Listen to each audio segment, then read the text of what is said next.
Ooh, boy, it's hot out here. We are en route to do something a little different today.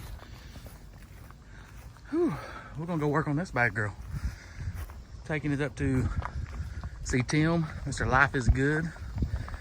And yeah, I'm gonna do some work. I'll tell you more about it when I get there. Well, we have arrived, and I gotta show you this truck.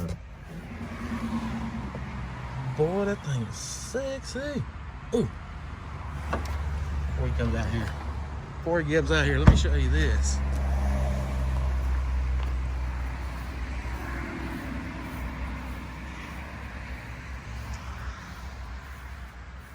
Yeah, I think we need to go for a ride.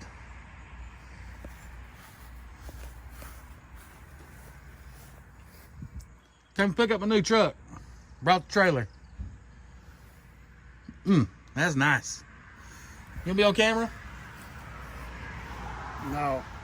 No? No. What's going on, man? Than your Cummins is. I believe it. Probably couldn't hold it in the road. No. You want to show them the hood? Yeah, pop the hood. I did plan on making a video, but I got in the truck. What? And I decided, heck, might as well. A 496 big block.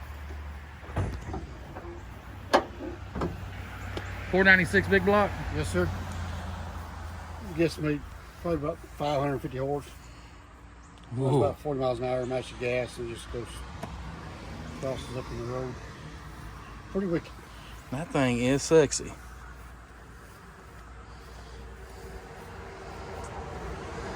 All right, as much as I like that, we're gonna have to go down the road in it. We're getting there. The reason for the hours, we're gonna raise that sucker up. We're gonna jack it up, get some lift on it. Right now, it's got about 12 inches of clearance, front and rear. And well, I need more. The rear looks low. Yeah, she needs some lift. We're gonna fix it though. Be right back. So we had to fire it up. Sounds pretty good. But with the flip of a switch, watch this.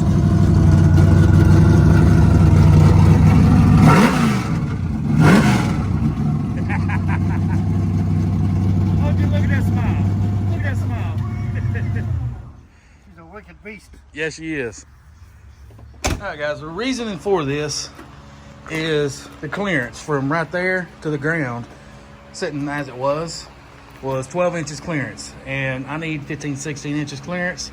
So what we done is we took out that first spring, working on the second one.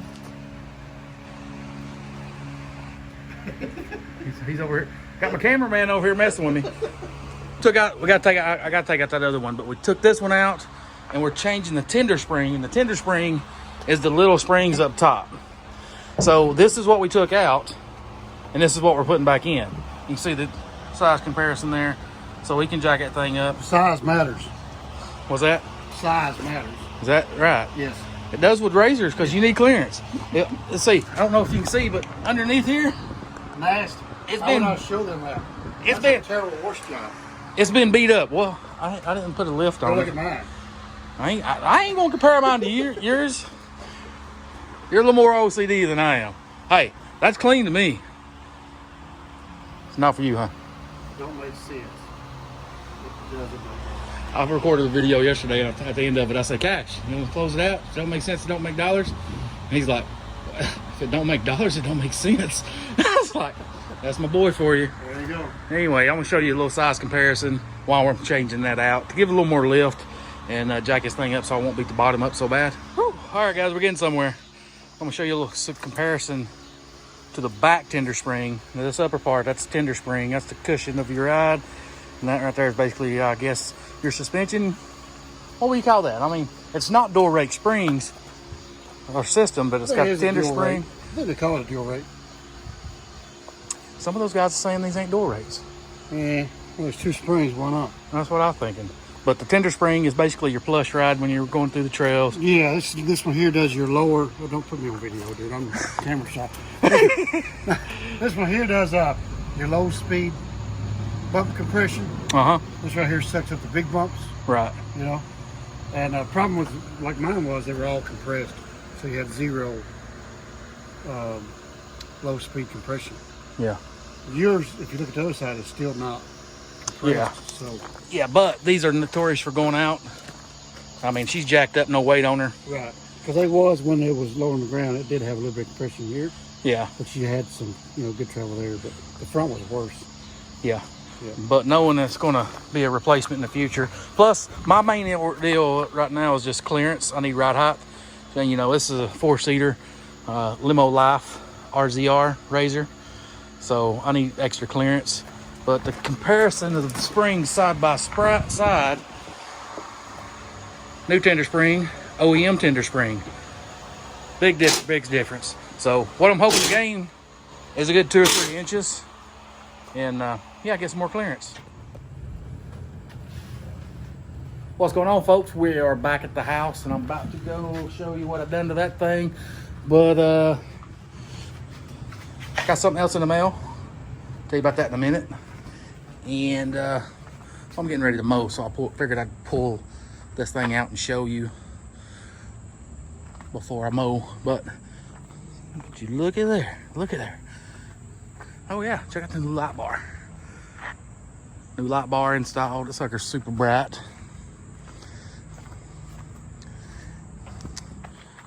Yeah, new tender springs right there. And something old Mr. Life is Good gave me. Well, he didn't give it to me. I owe him money for it. This right here comes with a tray. I'm gonna mount that to the bed. And these right here, they just snap out. Nice little toolbox, carry stuff. You can also buy, other things that stack on top of this. You can get a cooler. But what I'm gonna do is I'm gonna fix this. I'm gonna have to do some trimming back there so I can slide this forward. That way I can get the cooler right here. And boom. And these are a little more up in there, right there. But yeah, we ran into a complication, but I'll tell you about the complication after I show you what I got out of this. I was going for some lift, and you can see why. Well, maybe you can see this thing's taking a beating. I've only been out riding once, and here's an example of why. Get out on the ground here.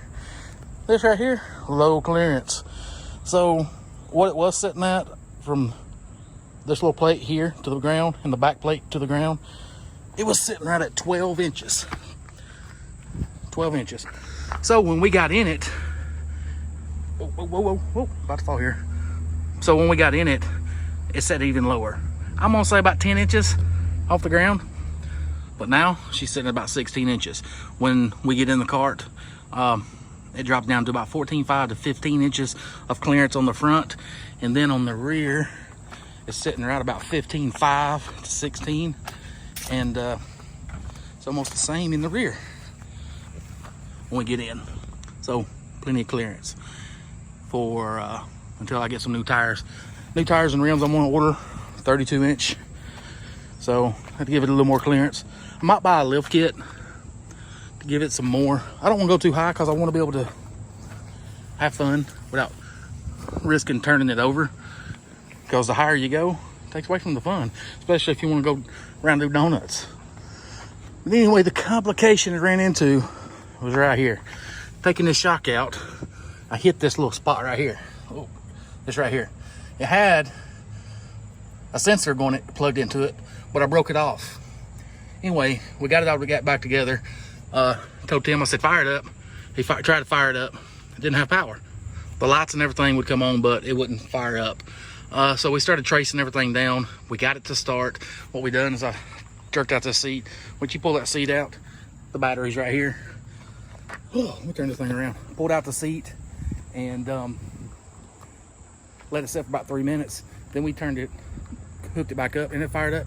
We went down the road, came back to get the suspension to level out and set, and turned it off. Next thing you know, wouldn't fire up again. So I done the battery again, still didn't work. So what I ended up doing was tracing it back to everything we've done. And what I've done is I broke that right there off. And in breaking that off, that's the sensor for the brake, because you gotta match the brake just to get it to fire up. So we put a jumper in there and we jumped it, fired right back up. Well, initially that's what the theory was, but it still wouldn't fire up. Got down to the fuses, and the EL5 fuse blew. And with that fuse gone, no power to the machine. So what we done is we put another fuse in it, put a jumper on that little sensor up there, the brake sensor, and it fired back up as normal. And after thinking about it for a quick minute, got to thinking, I was like, I'm glad we broke this. I'm glad it broke, because now I ain't got to get in to fire it up. All I got to do is reach in here. So that's pretty sweet. So if you want to do that, just take that sensor off, bypass it. That's what I did, and I like it. I like it a lot. So I'm gonna put this back up, get on that ultimate, what was that, an Ultima ZT2, and I'm gonna tear a shard up. But as soon as that heat goes away, we're gonna be riding this thing some more. I gotta get a winch pretty soon. So thank you guys for watching.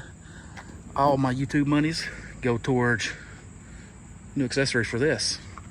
So I need a winch, I need bumpers, I need tire kickers, I need a stereo system, and I need a CB.